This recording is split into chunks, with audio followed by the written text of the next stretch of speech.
Selamat datang di channel Alur Donghua. Sebelum menonton, silahkan subscribe, biar Mimin tambah semangat update-nya. Sungguh takdir bertemu denganmu. Saya Fan Qingzu, bisakah Anda memberi tahu saya nama peri? Saat dia menyebut namanya, wajahnya menunjukkan sedikit kebanggaan. Sebab, ia yakin tidak lama lagi namanya akan dikenal hingga ke seluruh dunia. Hua Caili tidak menjawab, tapi selalu waspada. Dia telah mengalami terlalu banyak pemandangan serupa di lautan kabut. Orang di depan saya bisa dikatakan sebagai tipe yang paling pendiam dan lembut. Saya merasa menyesal, tetapi dengan masalah penting yang ada, Fan Qingzu tidak memaksakan diri. Dia tersenyum tipis dan berkata, "Kalau begitu, aku tidak akan mengganggu peri lagi. Ayo pergi." Melihat Hua Caili lagi dengan penuh nafsu, Fan Qingzu membuang muka dengan susah payah. Saat dia hendak berbalik, tiba-tiba terdengar seruan di telinganya, "Yuan Jing." Meskipun Yuan Jing sulit ditemukan, mengapa praktisi mendalam, alam kepunahan ilahi setengah langkah, begitu terkejut? Fan Qingzu hendak memarahinya, tetapi sebelum dia bisa mengatakan apapun, pandangannya yang berubah tiba-tiba tertuju ke sana, dan pupil matanya menjadi drama sepersekian detik.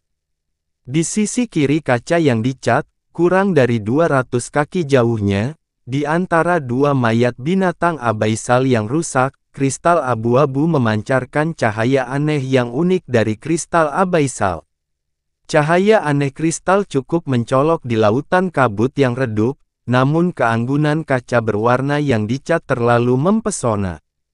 Merebut hati, mereka tidak menyadarinya sampai sekarang. Dan cahaya abu-abu yang bersinar tepat di bagian bawah pupil ini berukuran setengah kaki. Mereka berada di lautan kabut, tidak, mereka belum pernah melihat kristal jurang sebesar ini dalam hidup mereka. Ini setidaknya 30 atau 40 kilo, kan? Seorang pria berbaju abu-abu berkata dengan tenggorokan berdebar-debar. Orang lain berkata, nilai kristal sebesar itu tidak dapat diukur dengan timbangan konvensional. Fan Qingzu melirik Hua Caili dan berkata, bagaimanapun, itu milik orang lain. Tidak, ini adalah lautan kabut. Jadi ini adalah benda yang tidak memiliki pemilik. Orang di sebelah kanan Fan Qingzu berbisik mengingatkan, "Kakak, jangan lupakan misimu kali ini. Dapatkan kristal abis ini dan misi Anda bisa langsung diselesaikan. Untukmu, tidak ada yang lebih penting dari ini." Untuk sesaat ragu-ragu, Fan Qingzu mengambil langkah maju. Saat dia hendak berbicara, cahaya pedang yang tak terlihat tiba-tiba menembus langit yang gelap. Yuan Jing ditangkap oleh cahaya pedang, dipindahkan ke Hua Caili di belakang, dan jatuh ke dalam formasi. Dengan latar belakangnya sebagai pelukis kaca berwarna, kristal abis seberat 100 kg pun tidak akan menarik perhatiannya. Tapi binatang jurang ini diburu oleh Yun Ce, dan kristal jurang itu seharusnya milik Yun Ce. Karena dia berjanji untuk tetap berada di sisi Yun Ce, dia tidak boleh membiarkan kristal miliknya jatuh di tangan orang lain. Fan Qingzu menyipitkan matanya, dan senyumannya tidak lagi selembut dan tidak berbahaya seperti sebelumnya. "Peri ini, usiamu seharusnya kurang dari 160 tahun, tetapi kultivasi sudah tinggi, dan temperamenmu lebih luar biasa. Saya pikir Anda memiliki latar belakang tertentu." "Luar biasa." Hua Caili terdiam. "Maka kamu harus tahu bagaimana bertahan hidup dalam prinsip laut berkabut ini." Dia berjalan perlahan, mendekat tanpa tergesa-gesa, dan celah matanya yang setengah menyipit perlahan-lahan menampakkan cahaya yang semakin berbahaya. Sejak kristal abis ini jatuh ke lautan kabut, itu akan diperoleh oleh mereka yang mampu mengambilnya secara paksa kepada yang lemah hanya akan membawa bencana bagi diri Anda sendiri. Kebenaran yang sederhana, saya yakin peri tidak akan memahaminya. Hua Caili tidak menunjukkan rasa takut dan berbicara perlahan, apakah seorang ksatria semu dari Tanah Suci akan melakukan hal buruk seperti itu? Suaranya dingin dan menyegarkan, kata-kata ibarat batu giok yang jatuh dari mata air dingin, menyegarkan hati dan jiwa. Tapi seluruh tubuh Fan Qingzu membeku, dan langkahnya tiba-tiba berhenti di situ. Hua Caili, jika Anda ingin menjadi seorang ksatria jurang maut, Anda harus melalui uji coba tingkat ke-9. Salah satunya adalah persidangan Wuhai. Jika kamu ingin menjadi seorang Abyss Knight, kamu harus memiliki jiwa yang mulia. Jika Anda melewati uji coba kabut laut dengan cara ini, dan akhirnya menjadi ksatria jurang maut, maka nama Fan Qingzu pasti akan mencoreng nama ksatria jurang maut. Lebih dari 99% hidupnya dihabiskan di Tanah Suci. Calon ksatria yang sedang melakukan uji coba akan ditandai dengan tanda tanah murni khusus, yang dapat dengan mudah dia identifikasi. Wajah Fan Qingzu tiba-tiba menjadi gelap dan tidak menentu. Dia tidak tahu mengapa wanita di depannya tahu bahwa dia adalah seorang ksatria semu yang menerima cobaan, dan dia bahkan lebih menyesal karena dia baru saja melaporkan namanya. Keempat orang di belakang semuanya tercengang di tempat dan tidak berbicara lama. Haha, peri terlalu banyak berpikir. Fan Qingzu mengubah nadanya. Apa yang baru saja saya katakan adalah memperingatkan peri agar menyingkirkan kristal jurang ini sesegera mungkin. Lagi pula, di lautan kabut ini, orang yang paling lemah adalah pendosa terbesar. Bagi saya, sebagai orang yang telah bersumpah untuk menjadi ksatria jurang maut, saya telah lama memiliki keinginan tertinggi untuk menjaga ketertiban jurang maut dan melindungi segudang roh jurang maut. Bagaimana saya bisa repot-repot merampok yang lemah? Setelah mengucapkan kata-kata heroik ini, dia berbalik tanpa melihat kristal Abyss dan melambaikan tangannya. Kita tidak membutuhkan bantuan kita lagi di sini, ayo pergi. Mata Dao Dao, entah serakah atau tidak mau, diam-diam melirik ke arah Yuan Jing, tetapi sekarang setelah Fan Qingzu berbicara, tidak ada yang berani mengatakan apapun dan segera pergi bersamanya. Hua Caili menghela nafas lega, dan pedang Liyun juga meredupkan cahayanya dan kembali tenang. Pada saat ini, Yun Ce, yang diam, tiba-tiba berkata, cepat pergi. Hua Caili mengalihkan pandangannya karena terkejut, apakah kamu sudah mencapai terobosan? Belum. Yun Ce masih menutup kedua matanya, dan suara tidak keluar dari sela-sela bibirnya, sebaiknya kau segera pergi, kalau tidak maka akan terlambat. Mengapa? Hua Caili bingung. Energi mendalam di sekitar Yun Ce terus berkumpul dan berkembang, dan jelas bahwa ia telah mencapai tahap akhir terobosan. Baru saja, hal paling rasional yang dapat Anda lakukan adalah menyerahkan kristal kepada mereka, dan kemudian semuanya akan terjadi baik-baik saja. Apa yang dia katakan pada hakikat tidak salah. Karena kristal telah terlihat, itu hanya milik yang kuat. Tetapi Anda tidak melakukannya, dan Anda juga mengungkapkan identitasnya sebagai ksatria semu dari Tanah Suci, dan fakta bahwa dia sedang melakukan uji coba di lautan kabut. Jiwa mulia adalah label dari ksatria jurang maut. Dan begitu perilakunya baru saja keluar, pasti akan menjadi noda yang mencegahnya menjadi seorang ksatria jurang maut. Dan Anda tahu namanya. Lalu kemungkinan besar yang harus dia lakukan selanjutnya adalah, aku akan memilih kesempatan untuk membunuhmu dan membungkammu. Hua Caili membuka bibirnya, dengan ringan berkata, tapi, konflik antara aku dan dia bahkan bukan konflik, bisakah seperti ini? Yun Ce berkata, kamu pasti memiliki latar belakang yang mulia, aku tidak dapat memahaminya. Apa arti kata ksatria neraka bagi seorang praktisi mendalam yang berasal dari latar belakang yang relatif biasa? Ini mungkin merupakan upaya tertinggi dalam seluruh upaya hidupnya, dan itu sudah cukup. Status dan kemuliaan tertinggi seluruh keluarga dan generasi mendatang. Adapun Fan Qingzu, dia hanya berjarak setengah langkah dari ksatria jurang maut, sama sekali tidak mungkin membiarkan sesuatu yang tidak disengaja muncul, meskipun kemungkinannya kecil. Ketika Fan Qingzu berbalik, niat membunuh yang tersembunyi itu tidak bisa dirasakan oleh kaca di cat yang tidak berpengalaman, tapi Yun Ce bisa merasakannya dengan jelas. Dalam satu pengalaman ini, Hua Caili telah mengalami segala macam kejahatan manusia.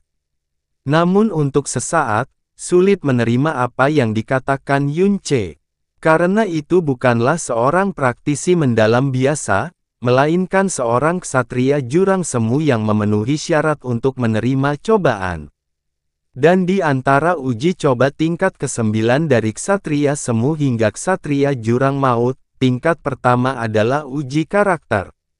Mampu memasuki ujian lautan kabut berarti dia telah lulus ujian karakternya, dan seharusnya tidak menjadi orang jahat yang hebat apapun yang terjadi. Jangan khawatir, orang itu tidak akan melakukannya. Hua Caili berkata dengan nada menghibur, ksatria jurang maut semuanya adalah orang-orang yang sangat jujur. Meskipun dia hanya seorang ksatria semu, fakta bahwa dia memenuhi syarat untuk berpartisipasi dalam persidangan menunjukkan bahwa dia bukanlah manusia biasa. Hua Caili sangat menghormati Kaisar Yuan. Dia memiliki kasih sayang yang jauh lebih dalam terhadap segala sesuatu di Tanah Suci dibandingkan yang lain. Yun Ce diam-diam mendengus, bagaimanapun juga, dia dibesarkan sebagai dewi, dan pemahamannya tentang kebaikan dan kejahatan begitu dangkal sehingga kekanak-kanakan itu konyol. Dia melambat dan berkata, apa yang membuat para ksatria jurang maut memiliki kebenaran bukanlah sifat mereka, tetapi identitas ksatria jurang maut. Dia memandang pria dengan mata berkedip kaca yang dicat dengan tampilan yang agak aneh, yang jelas-jelas hanya siklus setengah 60 tahun, tetapi nadanya sangat dewasa. 4 kata ksatria neraka adalah semacam kehormatan dan semacam perbudakan. Namun bagi praktisi mendalam yang bercita-cita menjadi Abyss Knight, yang pertama jauh lebih hebat daripada yang kedua. Jadi mereka sangat rela mengorbankan diri demi identitas dan kejayaan ini. Tetapi perubahan penampilan ini tidak berarti bahwa sifatnya juga berubah. Nada suaranya perlahan semakin dalam, ksatria jurang maut di depan semua orang adalah pemelihara ketertiban yang jujur dan hakim yang agung. Tapi tidak ada satu pun sudut yang menjadi fokusnya. Misalnya, lautan kabut ini dapat dengan mudah menutupi dan menelan segalanya, sehingga mereka tidak membutuhkannya sama sekali dengan patuhi apa yang disebut jiwa mulia dan tunjukkan sifat sejati Anda semaksimal mungkin. Terlebih lagi, dia belum menjadi seorang ksatria jurang maut, tetapi berada pada titik paling kritis untuk menjadi seorang ksatria jurang maut. Tetapi, bantah Hua Caili ragu-ragu, saya tidak akan melakukan apapun yang merugikan dia. Akankah seseorang benar-benar ingin membungkamnya karena hal ini? Dan jika dia benar-benar ingin membungkamnya, dia akan segera mengambil tindakan. Anda melebih-lebihkan batas bawah sifat manusia. Yun Ce berkata sambil menghela nafas dan nadanya sedikit sedih, dia tidak mengambil tindakan sekarang karena ada orang lain di sekitarnya. Jika dia mengambil tindakan, itu akan terjadi pada keempat orang itu akan meninggalkan petunjuk yang lebih besar. Dia ingin menghancurkan, saya hanya bisa sendirian. Paling mudah bersembunyi di lautan kabut dan paling sulit dikejar. Oleh karena itu, dia pasti akan melepaskan diri dari keempat orang itu dalam waktu sesingkat mungkin dan kemudian kembali, paling lambat, itu akan terjadi dalam 100 napas. Hua Caili membuka bibirnya, tapi sebelum dia bisa berkata apa-apa, terdengar tawa pelan dari belakang. Sekarang kamu sudah tahu segalanya, kamu masih menunggu untuk mati. Aku tidak tahu apakah harus menyebutmu pintar atau bodoh. Hua Caili tiba-tiba berbalik dan melihat sesosok tubuh yang pergi dan kembali perlahan berjalan keluar dari debu dan kabut. Tepatnya Fan Qingzu. Wajahnya tidak lagi selembut sebelumnya, dan suaranya juga terlihat agak keras. Di tangannya, pedang ungu melilit petir yang ganas dan niat membunuh yang tidak tahu malu. Semua kata-kata pertengkaran yang hendak diucapkan tersungkur di sela-sela bibir, dan apa yang dikatakan Yun Ce benar-benar tersaji di depan matanya. Dia terkejut dengan 3 poin mata yang indah, tapi dia kehilangan 7 poin. Dia bingung, seorang praktisi kuat yang telah menjadi alam kepunahan ilahi, benar-benar ingin membunuh orang hanya karena kemungkinan ternoda. Pihak lain juga merupakan ksatria jurang semu yang kemungkinan besar berada di bawah komando Kaisar Neraka, masing-masing dari mereka sama tegaknya dengan ksatria jurang wugu seperti aura tanah murni. Sebagai seseorang yang tumbuh dalam rahmat murni tanah, dia sangat menyayangi tanah suci. Dampak pemandangan ini pada dirinya jauh melampaui apa yang Yun Ce bisa berempati. Niat membunuh di matanya dengan jelas menunjukkan apa yang ingin dilakukan Fan Qingzu. Petir itu sangat menyilaukan dan bahkan lebih memilukan. Jari-jari batu giok kaca berwarna terangkat secara horizontal, dan pedang Liyun mengikuti lintasan ujung jarinya dan terbang di depannya, melepaskan pedang seperti batu giok untuk melindungi. Sebagai orang yang memenuhi syarat untuk menerima cobaan, seorang ksatria semu, apakah kamu benar-benar akan membunuh seseorang yang tidak memiliki kebencian atau dendam hanya untuk tidak meninggalkan noda? Tapi ada juga kesedihan yang tak bisa dijelaskan, yang membuatnya merasa sedih. Tapi itu hanya sesaat, dan yang terjadi selanjutnya adalah niat membunuh yang lebih menyeluruh. Saya sangat penasaran mengapa Anda bisa melihat identitas saya secara sekilas. Saya rasa jawaban yang paling mungkin adalah Anda sering berhubungan dengan orang tersebut. Knights of the Abyss. Jadi, saya tidak bisa bertanya. Karena saya khawatir jawaban yang saya dapatkan akan membuat saya ragu dan bahkan mungkin takut. Nama Fan Qingzu bukannya tanpa noda. Bisa saja sebelumnya, bisa juga setelah menjadi Knight of the Abyss. Tapi yang pasti tidak selama uji coba ini. Semakin tinggi identitas pihak lain, semakin besar kemungkinan noda tersebut terungkap. Tinggal setengah langkah lagi. Tinggal setengah langkah lagi. Mana mungkin dia membiarkan kecelakaan seperti itu terjadi. Dia menunjuk ke depan dengan pedangnya, dan kilat yang ganas mencerminkan ekspresi ganas di pupil matanya. Kamu tidak boleh mengungkapkan identitasku, kamu meninggalkanku, tidak ada pilihan. Identitasnya sama sekali tidak biasa. Tapi inilah lautan kabut, yang bisa menutupi dan menelan segalanya, jadi dia berani kejam, dan sekarang setelah langkah ini diambil, tidak ada jalan keluar. Tanpa mengucapkan sepatah kata pun lagi, Fan Qingzu menghunus pedangnya, dan cahaya pedang membawa ribuan sinar petir dan menembus Hua Caili. Adapun Yun Ce, dia bahkan tidak melirik kedua kali dari awal hingga akhir. Kekuatan alam kepunahan ilahi tingkat pertama tidak dapat ditandingi oleh alam kepunahan ilahi setengah langkah. Apalagi Hua Caili sudah menjadi pemborosan besar. Namun Hua Caili pada akhirnya sangat manusiawi. Meskipun dia belum memasuki alam kepunahan ilahi, dia telah tumbuh dengan dikelilingi oleh dewa dan dewa sejati. Kekuatan alam kepunahan ilahi tidak dapat menakuti jiwanya sama sekali, dan bahkan penindasan terhadap tubuh dan kekuatannya jauh lebih lemah daripada yang lain. Sosoknya melintas di langit, dan bayangan menyebar seperti sayap kupu-kupu. Dia langsung menghilang dari pandangan cahaya pedang dan cahaya guntur, dan juga jauh dari posisi Yunce. Alis Fan Qingzu tampak tenggelam, seolah dia tidak percaya bahwa kekuatan kepunahan ilahi miliknya tidak dapat menyentuh lawan sama sekali.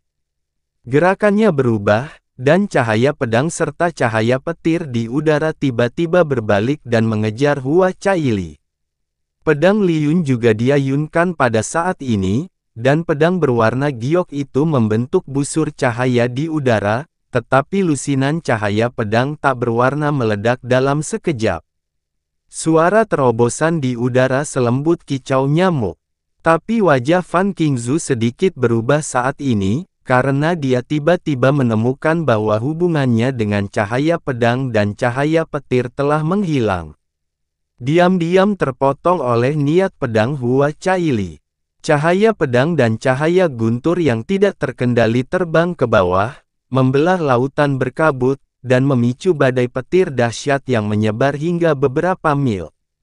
Lagi pula, ada banyak satria yang menemani di area yang tidak terlalu jauh. Agar tidak menimbulkan terlalu banyak suara, Fan Qingzu tidak menggunakan seluruh kekuatannya saat dia menembak, dan mencoba memusatkan kekuatannya.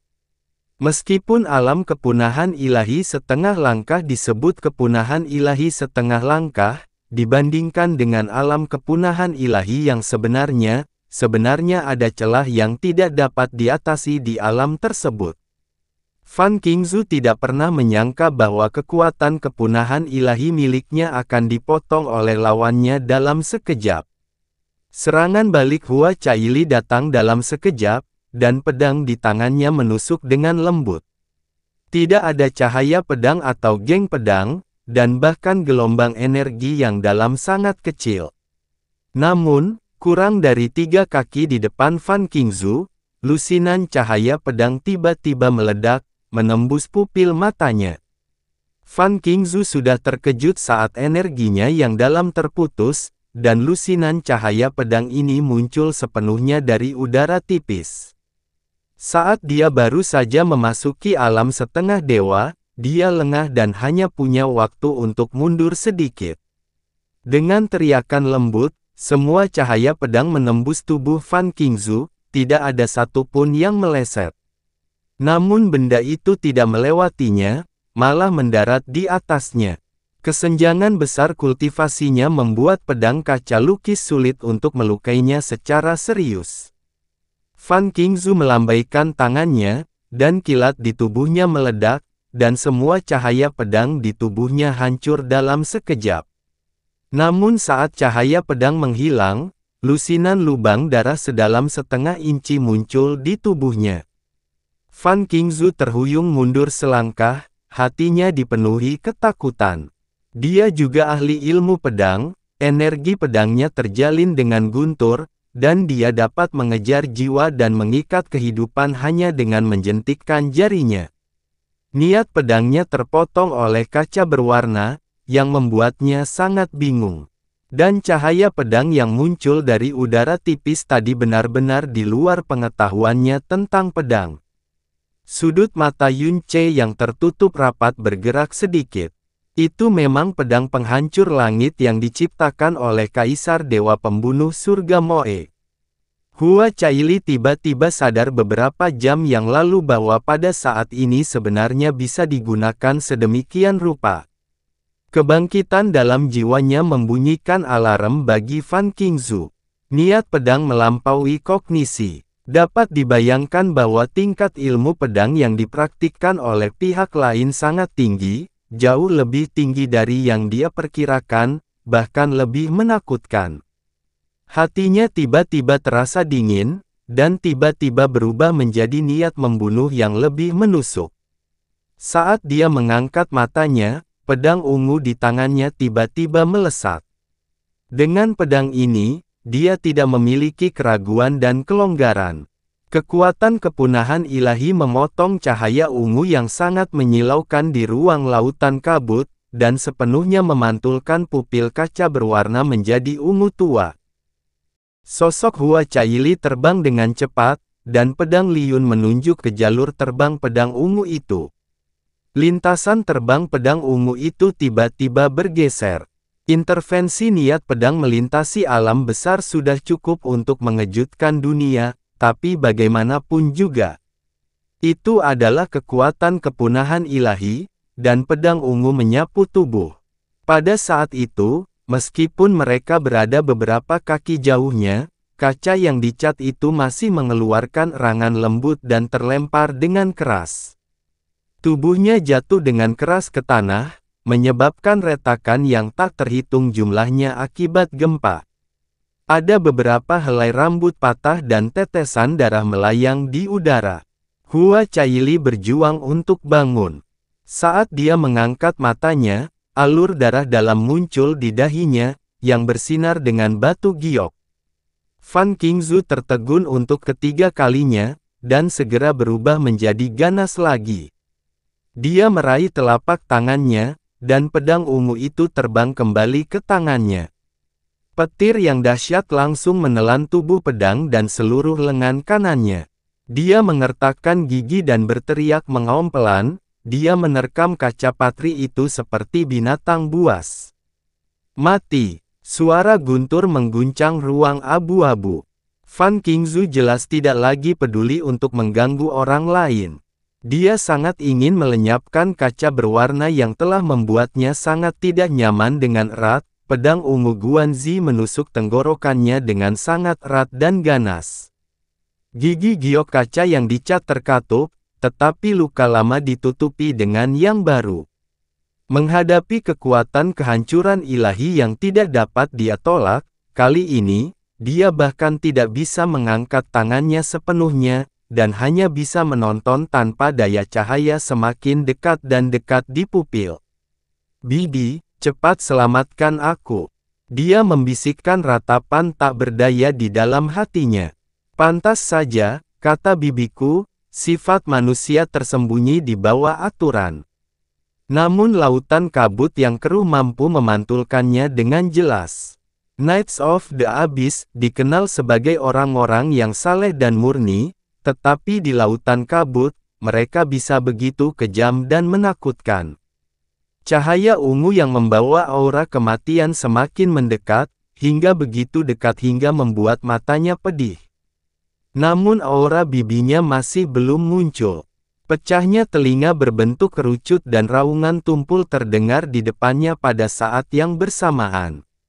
Badai kacau bertiup melewati pipinya, tapi nafas kematian yang mengerikan sudah tidak ada lagi. Dia perlahan membuka matanya, dan yang menarik perhatiannya bukanlah sosok pedang peri milik bibinya, melainkan sosok seorang pria yang dengan kuat melindunginya di belakangnya dengan tubuhnya. Pedang ungu yang menusuknya melewati telapak tangan pria itu dan menembus separuh tubuh pedang itu. Kemudian, jari-jarinya yang tertekuk terpasang erat di jahitan tulangnya, membuatnya mustahil untuk mendekat padanya. Hanya setetes demi setetes darah yang jatuh dari telapak tangannya, perlahan menyebar ke kain kasa putih bersih dan matanya yang tertegun. Dunia membeku sesaat, dan pupil Fan Qingzu berukuran lebih dari 2 kali lipat saat dia menatap pria yang tiba-tiba muncul di depannya. Aura alam master ilahi tingkat ketiga sebenarnya sepenuhnya memblokir kekuatannya. Hua Qingying, yang hendak mengambil tindakan pada saat berikutnya, langsung membatalkan kembali niat pedangnya. Kamu, Fan Qingzu memandang Yun Ce yang berada di dekatnya, dan berulang kali mengkonfirmasi kultivasi dan persepsinya sendiri. Dia adalah pria yang baru saja membuat terobosan, dan auranya di tahap awal alam master ilahi membuatnya bahkan tidak repot-repot melihat lagi. Dan orang seperti itulah yang benar-benar berdiri tak bergerak di depannya, menghalangi kekuatannya. Kejutan dan absurditas saat ini membuatnya merasa seolah-olah berada dalam mimpi. Telapak tangan Yun Ce yang tertusuk pedang tiba-tiba mengencang, menyebabkan pedang ungu itu berdengung dengan gemetar, dan sebagian besar petir yang menutupinya tiba-tiba menghilang. Dia mendorong ke belakang dengan lembut dengan tangannya yang lain, dan energi misterius yang lembut mendorong Hua Caili menjauh. Orang sepertimu tidak layak menjadi ksatria jurang maut. Dia menatap Fan Qingzu dan mengeluarkan suara dingin. Di seberangnya, ekspresi Fan Qingzu menjadi semakin jelek. Dia terus mencoba menarik pedangnya, tapi tidak peduli seberapa keras dia mencoba, dia tidak bisa menarik pedang ungu dari jarinya. "Siapa kamu?" Dia menggeram, suaranya setengah heran dan setengah ketakutan. Alam besar tidak dapat diatasi. Itu sekuat Hua Caili. Dengan pedang yang dia kembangkan, dia bisa mengalahkan beberapa lawan dari alam yang sama dengan satu orang. Itu cukup untuk melintasi satu, bahkan mungkin beberapa alam kecil, tapi sangat mustahil untuk melintasinya alam besar untuk menandingi Fan Qingzu. Namun, pria di depannya, yang hanya berada di alam master ilahi tingkat ketiga, merasakan bahwa kekuatan besar yang datang dari tubuh pedang membuat lengannya terasa seperti diguncang oleh langit, dan itu sangat berat, bahwa itu hampir mematahkan tulangnya. Seorang setengah dewa mengaum dengan ganas, sedangkan mater ilahi di seberangnya berwajah dingin. Adegan ini sangat tidak konsisten dan bahkan sedikit lucu. Yunce tidak menanggapi, matanya menajam, dan energinya yang dalam meledak. Terdengar teriakan tajam, dan kekuatan besar yang jauh melampaui imajinasi datang dari tubuh pedang. Cahaya guntur yang tersisa dimusnahkan dalam sekejap, dan tangan Fan Qingzu memegang pedang. Telapak tangan tiba-tiba terbuka, dia berteriak, dan mundur dengan keras. Telapak tangan Yunce bergetar, dan pedang ungu yang menembus telapak tangannya segera keluar dan jatuh ke tangannya yang lain. Fan Qingzu mengangkat tangannya, jari-jarinya yang varises bergetar hebat, dan daging serta darah di telapak tangannya keluar, bercampur dengan tulang yang patah. Dia tiba-tiba mengangkat kepalanya dan menatap Yunce. Dengan pupil matanya yang mengecil, dia melihat pedang ungunya benar-benar telah tersangkut di tangan lawan. Namun di dalam hatinya saat ini, yang ada hanyalah guncangan yang tak ada habisnya, seperti ribuan gelombang. "Siapa kamu?" teriaknya lagi. Pada saat ini, dia tidak pernah percaya bahwa pihak lain hanyalah master ilahi tingkat ketiga yang baru saja menyelesaikan terobosan. Dia pasti menjadi monster tua yang tingkat kultivasinya sangat tinggi sehingga dia tidak memenuhi syarat untuk mendeteksinya. Yunce mencibir ringan, matanya mengejek dan menghina, seperti semut yang menyedihkan, yang juga membuat Fan Qingzu semakin yakin dengan penilaiannya. "Untungnya, kamu masih seorang ksatria semu.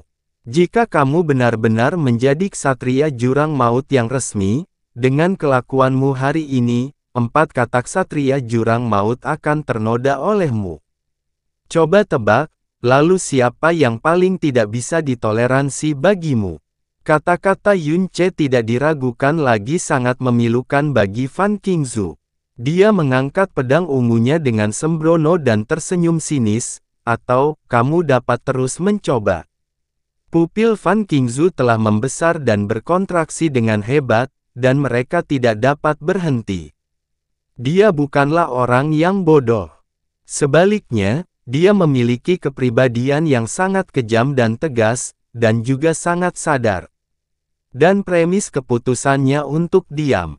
Dialah yang benar-benar yakin untuk melenyapkan pihak lain dan kemungkinan bahaya tersembunyi ini tanpa meninggalkan jejak. Kemungkinan identitas Hua Caili membuatnya takut, membuatnya tidak berani memikirkannya secara mendalam, dan meninggalkannya tanpa jalan keluar. Tapi dia tidak pernah bermimpi akan menendang lempengan besi seperti itu. Seseorang yang bisa mengambil pedangnya dalam sekejap tidak akan cukup naif untuk berpikir bahwa dia masih bisa membungkamnya. Suara gigi digigit keluar dari bibir Fan Qingzu. Dia mulai mundur. Setelah mundur 3 langkah, matanya tiba-tiba menjadi gelap. Saat badai menyapu sekelilingnya, dia melarikan diri dengan hebat. Sosok itu langsung menghilang ke lautan kabut yang luas. Yunce tidak mengejarnya. Lagi pula, kenapa mengejar orang mati? Hah! Dia menghela nafas panjang, dan nafas ini sepertinya menghabiskan seluruh energinya sekaligus, dan seluruh tubuhnya menjadi lemas, setengah berlutut di tanah. Ah! Hua Caili mengerang pelan dan buru-buru menghampiri. Apakah kamu baik-baik saja? Dia melihat wajah pucat Yunce dan telapak tangannya yang berdarah, dan sentuhan rasa sakit melintas di hatinya. Dia pernah mengalami cedera yang sangat serius sebelumnya, dan kemudian menerobos dalam kondisi cedera yang serius. Kekuatan dan postur barusan jelas-jelas dipaksa untuk menahannya. Dia berpikir begitu, dan tanpa sadar ingin membantunya berdiri, tetapi ketika itu jari giok mendekat, dan dengan cepat mengambilnya kembali. Jangan khawatir, aku baik-baik saja, aku hanya sedikit lemah. Yunce tersenyum acuh tak acuh, lalu perlahan duduk, tangan kanannya menutupi telapak tangan yang berlumuran darah. Untungnya, aku membuatnya takut. Kenapa kamu meraih pedangnya dengan tanganmu? Mata Hua Caili terus menyentuh telapak tangan yang tertusuk pedang ungu untuk melindunginya, dan darah yang menyebar di pakaiannya juga begitu mencolok. Kamu jelas bisa. Jika kamu menjatuhkannya begitu saja, kamu akan terluka oleh kekuatan yang tersisa. Kata Yunce sambil tersenyum, dan tidak ada tanda-tanda rasa sakit di wajahnya. Ini satu-satunya cara. Hua Caili membuka bibirnya, tidak tahu harus berkata apa sejenak. Karena dia belum pernah menghadapi situasi seperti ini sejak dia masih kecil, dan dia tidak pernah memiliki pemikiran yang aneh dan tidak dapat dijelaskan seperti yang dia alami saat ini. Yunce menarik napas perlahan lagi dan berkata, bisakah aku menyusahkan kakak peri untuk terus menjagaku sebentar? Aku akan segera baik-baik saja. Oke. Hua Caili mengangguk tanpa ragu-ragu dan berdiri di sekitar Yunce lagi. Namun dibandingkan sebelumnya, gerakannya sedikit berantakan, dan matanya tampak agak bingung. Seolah-olah pada saat tertentu, sebagian hati dan jiwanya yang tidak pernah dia ketahui keberadaannya tersentuh secara diam-diam. Li Su menyaksikan semuanya dalam diam, mencoba memahami niat Yunce di balik semua penampilan palsunya. Dengan teknik Buddha Agung, setiap kali Yunce menyelesaikan terobosan, lukanya akan sembuh, dan dia tidak akan menjadi lemah. Dan mengingat kekuatan tubuh Yunce, akan sangat sulit telapak tangannya ditembus oleh pedang Fan Qingzu. Masalahnya bukan pada Fan Qingzu, tetapi pada kebutuhan Yunce akan koordinasi yang sempurna dalam hal kekuatannya sendiri, lokasi dan sudut penikaman. Apa dampak sebenarnya dari tindakan kekanak-kanakan seperti itu? Tubuh Fan Qingzu seperti guntur, dan suara gemuruh yang menggelegar membuat gelombang binatang buas mengaum, tapi kecepatannya tidak melambat sama sekali. Sebab, dia harus menemukannya secepatnya, dia meraih dukungannya sendiri dan kembali membungkam dirinya sendiri dalam waktu sesingkat mungkin. Jika tidak, lautan kabut sangat luas dan pihak lain berada jauh, sehingga sulit untuk menemukannya. Untungnya, suara guntur yang dibawanya tidak hanya mengejutkan monster misterius itu, tetapi juga Abyss Knight. Sosok Fan Qingzu yang berlari menabrak penghalang tak kasat mata. Seorang manusia setengah dewa yang kuat dirobohkan oleh penghalang itu dan jatuh beberapa mil jauhnya. Saat dia mendarat, bahkan petir di tubuhnya hancur total. Semua tulang di tubuhnya sepertinya telah hancur. Fan Qingzu berdiri sambil mengerang. Ketika dia melihat ke atas, dia melihat sepasang mata yang polos dan agung. Dia mengenakan baju besi perak dan tinggi sedang, tetapi berdiri di depan Fan Qingzu, itu seperti gunung besar yang menjulang ke langit, yang membuat Fan Qingzu menahan napas sejenak. Tubuhnya yang hendak berdiri tiba-tiba membungkuk, dan dia berlutut dengan penuh hormat. Kemudian dia melihat sekeliling untuk memastikan tidak ada orang di belakangnya. Dia berlutut dengan panik dan bergegas ke depan, meraih sudut pakaian pria itu. "Paman 13, selamatkan aku, kamu harus selamatkan aku. Apa yang kamu lakukan?" Pria berbaju besi perak mengusirnya, suaranya dingin sampai ke tulang lebih seperti anjing tersesat. "Apakah kamu masih ingat tujuan memasuki lautan kabut kali ini? Juga, saya pengawas penilaian laut kabut Anda, bukan paman ke-13. Saya mengerti." Fan Qingzu menarik napas dalam-dalam, dengan cepat membuat ekspresinya serius, dan kemudian berlutut di depan pria lapis baja perak itu lagi, "Tapi saya benar-benar dalam masalah besar kali ini. Jika Paman 13 menolak membantu saya, aku khawatir, aku tidak akan pernah bisa menjadi Knight of the Abyss lagi." Pria berbaju besi perak itu mengerutkan kening lagi, tapi dia tidak mengusirnya. Dia berkata dengan dingin. Dia menghela nafas lega secara rahasia, dan saat dia hendak berbicara, tiba-tiba rasa dingin menjalar ke seluruh tubuhnya. Karena pria di depannya tidak tahu apa yang dilihatnya, matanya tiba-tiba berubah. Kerahnya menegang, dan di tengah sesak napas, pria berbaju besi perak mengunci tenggorokannya dan mengangkatnya. "Dari mana asal luka pedang di tubuhmu? Dari mana asalnya?" Pupilnya membesar, dan terlihat jelas transparan karena ketakutan. Bahkan suaranya tiba-tiba menjadi serak. Telapak tangan yang mengunci tenggorokannya jelas bergetar. Dan Fan Qingzu tidak berani melawan. Reaksi pria berbaju besi perak membuat hati dan jiwanya tenggelam ke dasar. "Apakah masalah yang kamu bicarakan?" Sudut alis pria lapis baja perak itu bergerak-gerak, dan matanya menjadi lebih menyeramkan dengan setiap kata yang dia ucapkan, "Orang yang meninggalkan luka pedang di tubuhmu." Fan Qingzu tidak bisa mengeluarkan suara, hanya matanya yang menjadi lebih ketakutan. Karena tatapan pria berbaju besi perak berarti orang lain adalah seseorang yang bahkan dia sangat takuti. Mencoba merebut kristal jurang, meskipun tersebar, hanyalah sebuah noda. Tapi pikiran jahatnya semakin membesar, sampai dia lepas kendali dan hendak mengubur dirinya sendiri. Tangisan kecil seperti jarum yang jatuh ke danau cermin. Fan Qingzu menghilang di tangannya. Lehernya berputar dengan susah payah. 10 kaki jauhnya, tubuh Fan Qingzu terbaring di sana dengan tenang, tanpa suara atau darah. Hanya cahaya pedang samar yang menghilang tanpa suara.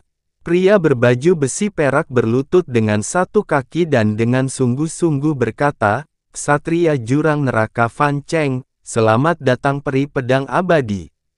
Fan Qingzu memiliki perilaku buruk dan keyakinan kotor, dan tidak lagi memenuhi syarat untuk menjadi ksatria tanah suci.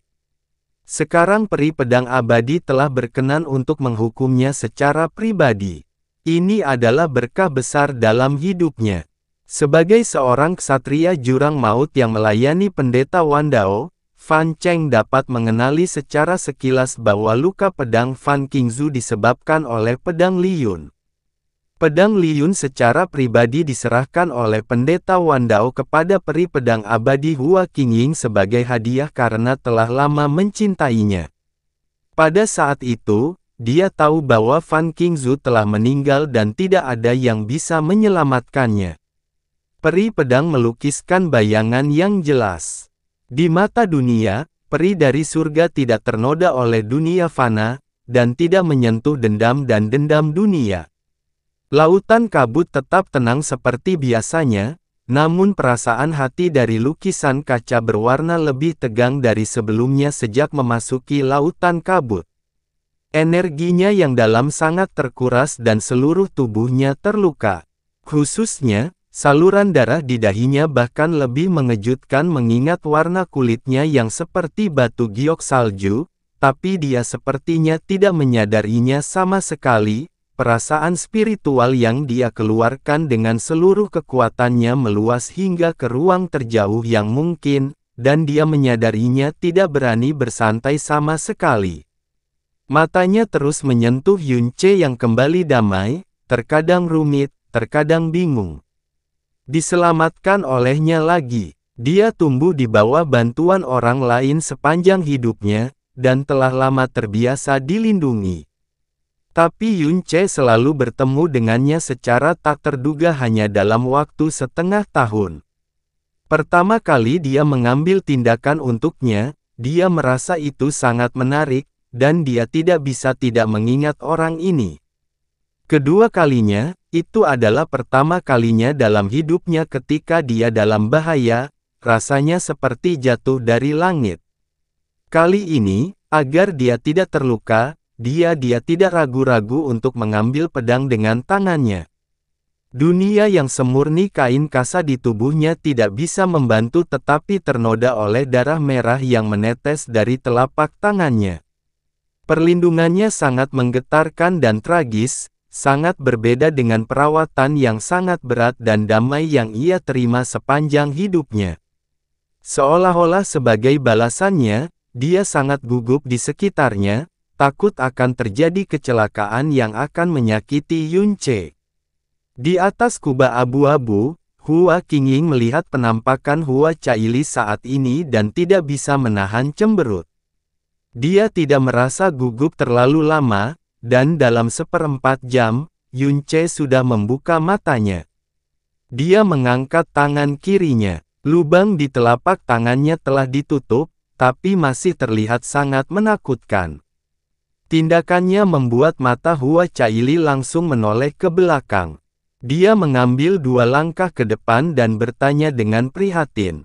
Apakah cederamu baik-baik saja? Lebih baik pulih sebentar. Jangan khawatir, kondisi tubuhku istimewa, cedera seperti ini tidak berarti apa-apa bagiku.